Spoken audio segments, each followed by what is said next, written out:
Alright, this is my second week now in Korea, and oh my goodness, there's a lot of stuff to take care of. I'm sitting now inside, standing in front of my first apartment. This is a one room. I'm in Gangnam, so I'm right by Yeonju Station, line 9, around Nonchalant, so to speak. Sorry for the pronunciation. But yeah, it does the trick. You'll be surprised by the amount of space, how small it can be. Let's start with the entrance. We got a nice freaking purple door. Just my favorite color. I don't know how they knew that.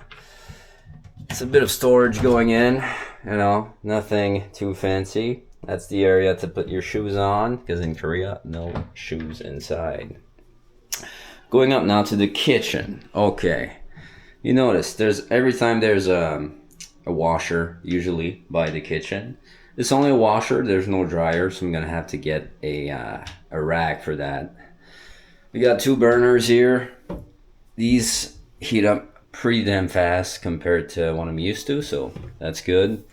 We got a nice, large sink. Usually I find that there's quite a lot of small sinks in one room apartments like that. The fridge though is quite small, as you can see, but you can probably fit around 60 eggs in there at the bottom. Oh no, you have to put the meats, right? Because if it's, the juice fall off, it's good for sanity. Good thing I learned in school, And then, yeah, some drinks, whatever. Freezer, frozen fruits, maybe excess meat I want to freeze off. Got the microwave. I don't know if it's a microwave or a power cooker. Not sure. More storage here. All right. Now, one big thing about the bathroom is we have a thing that separates. Usually, the shower head is connected right into the sink, so that was a no-go for me. No. So it's clean. I just showered. That's why it's wet. But I think it really gets the job done, and I'm happy that it's a pretty cool feature. But yeah, that's the room. So lots of light coming in. This is out, I believe it's southeast facing, so there's a bit more sunlight coming in.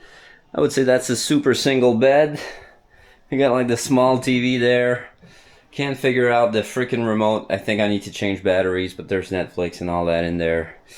Got the Wi-Fi installed. It's about 30,000 won per month, which is roughly around 25 or so dollars per month Canadian. Still have to figure out the garbage situation. I'm gonna get some bags there, because you need a bag for the food waste, you need a bag for general waste, and since this is a building, they have a place to put like glass and bottles and stuff.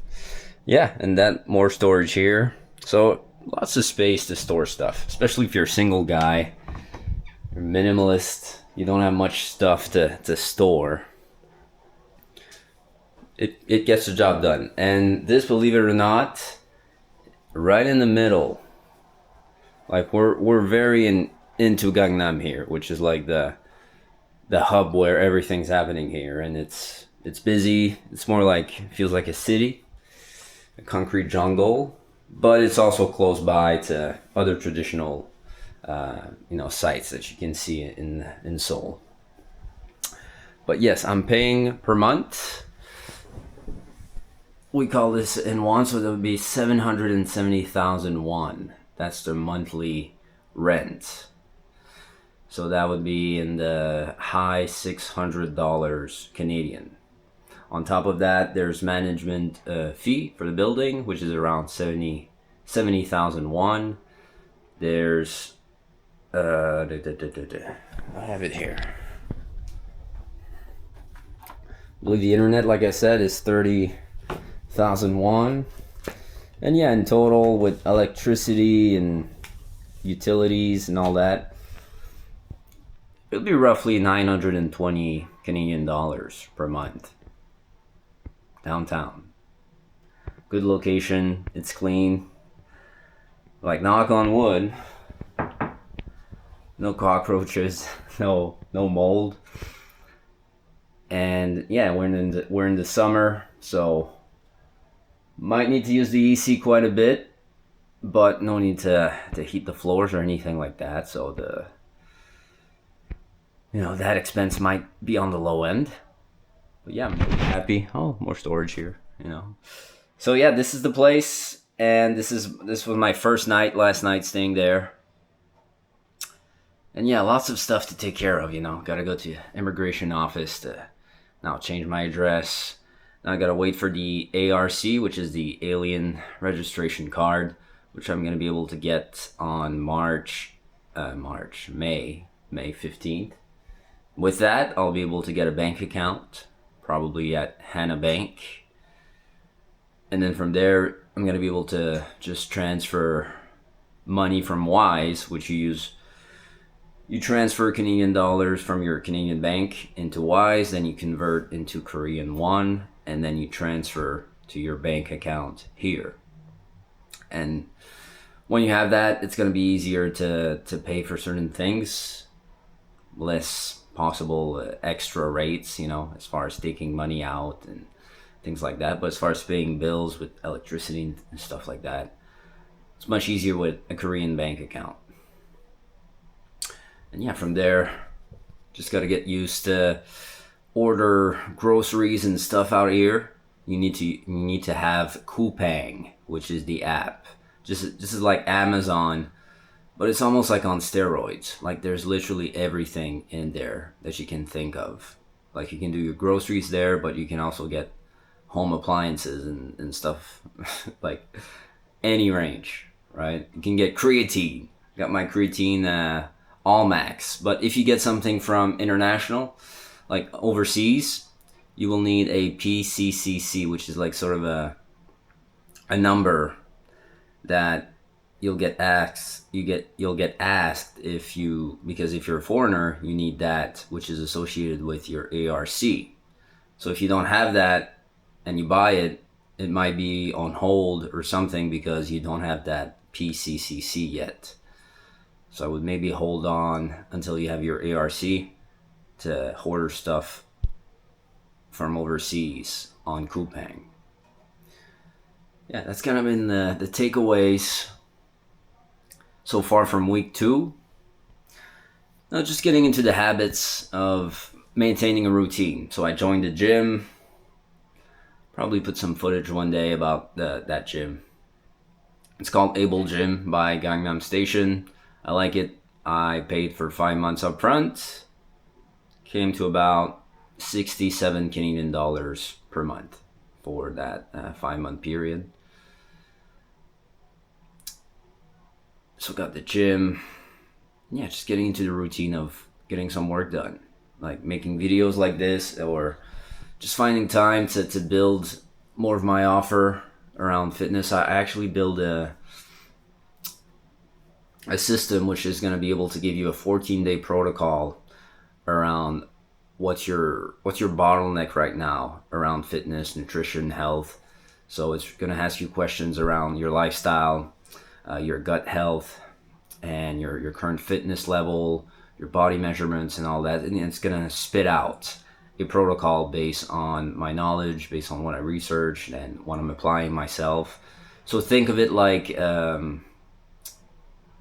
me as a AI coach. Well, not really, because I'm going to give you the protocol in person via a Loom video and sort of presenting it to you so that you can apply it for the first 14 days. And this is free. This doesn't cost anything. It's just to get your foot in the door. And then if you want to expand on that further, then we can work one-on-one and just keep the plan going, perfect it, and make it fit more a bit of your lifestyle, or just tweaking things so that it becomes even more frictionless for you. So yeah, that's where we're at, man. Week 2 in Korea. I'll try to get a date or something. I've been approaching every now and then when the context and the moment felt right. On the streets, at parks and stuff like that. And I think it's good to put yourself out there to socialize. there's gonna be times where it's not like you're anxious to approach, or there could be nervousness for sure. But sometimes it's almost like an invisible force. That's kind of like, nah, not now. That could be excuses, but sometimes I did that anyway, and the interaction didn't really go anywhere, or it felt a bit forced or something like that. Whereas the other night, I was walking in the park and I saw this woman with a dog.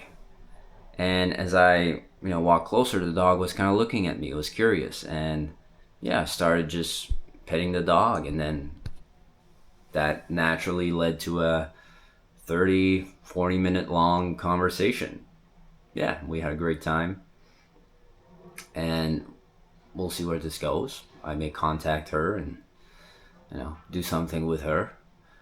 But that just came from me being out and about in the city, and you can struck up conversation just like that.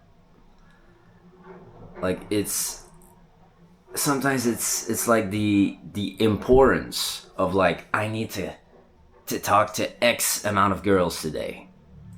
Like, sometimes it's too much pressure, it's too much importance on an outcome, and that could be why you're failing, or you're just getting like meaningful interactions. You just end up being one of her followers on Instagram, or something like that. And that can happen either way. But what I'm saying is that don't put too much pressure on yourself. And when you get that sort of intuition to go, you take 3 seconds, 5 seconds max. Don't even worry about what you're gonna say. Don't worry at all. But if you approach her, you're next to her, and you don't know what to say, just say hi. That's your last resort. Just say hi, put a smile, and then you'll see what happens. And then the nerves will go away because you've done that first step. Yeah, so that was a bit of a tangent there, but I just wanted to show you my place, the things I've been doing as far as the logistics of it all when it comes to Korea. Like, buying your stuff on Coupang now is a big thing, because now it can come straight to my door as far as groceries and stuff I need to buy. And joining a gym, making sure you go to places regularly so that you can start building a routine. And if you have the extra money, I think a co-working space would be great, right? You can meet regular people there, network, connect with others. Or what you can do is you can do a split where you work from home, maybe 2-3 days a week, and other days you go to a cafe that you can go to regularly and get some work done there. And then as you go regularly, you're going to meet some people that you see over and over again, and then you can meet friends that way. There's a free language school I'm going to join. I think they teach about once a week. It's at a community center. You can start there. There's also night events where you kind of switch tables every hour, and you talk to Koreans, locals, which is about 70% of the audience. The other 30 would be foreigners like me. So you connect with everybody, right? You exchange contacts, and then you hang out, and then that's kind of how you build a social circle. I don't see any other way, really. It's just pretty straightforward, but you just gotta get out there and leave the apartment. All right, this is small enough for me to just crash out, get some food in, get some work done. But I want to be out and about, and making videos and just incorporating this as part of my lifestyle while making this a business. Right? So if you look down the description, you'll see free tools that I've built. One around finding your purpose, having more clarity around that, and how to attack this so that it doesn't feel forced, and that, I know it sounds woo-woo, but that the universe is kind of on your side, and you feel like it's a bit more effortless now to get to what you want and finding what you want. And also, if you're a brand new beginner to fitness, I've accumulated about 12 years of knowledge, in this. I have a bachelor in kinesiology, so I've been there, done that. I've tried many different approach, and I found that this is the best for beginners. It's called the Commanding Physique Blueprint.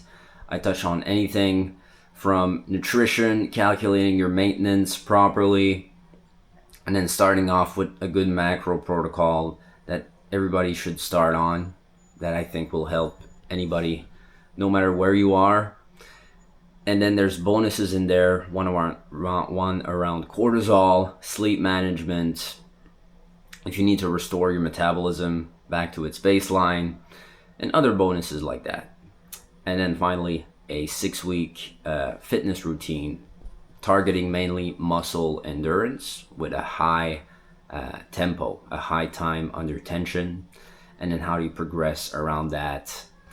And yeah, I think you'll be pleased with that. It's around 30 something pages, so I put lots of work into that. And yeah, see it for yourself. But soon the 14-day protocol will come, and that doesn't only touch on fitness, it touches on things like, presence, purpose, and stuff like that, which is what I'm building, the Nonchalant Operator philosophy. I'm gonna hear me say that a few times throughout this YouTube journey, because that's like the movement I'm building. I believe life should be chosen. I mean, that you don't need to wish or hope.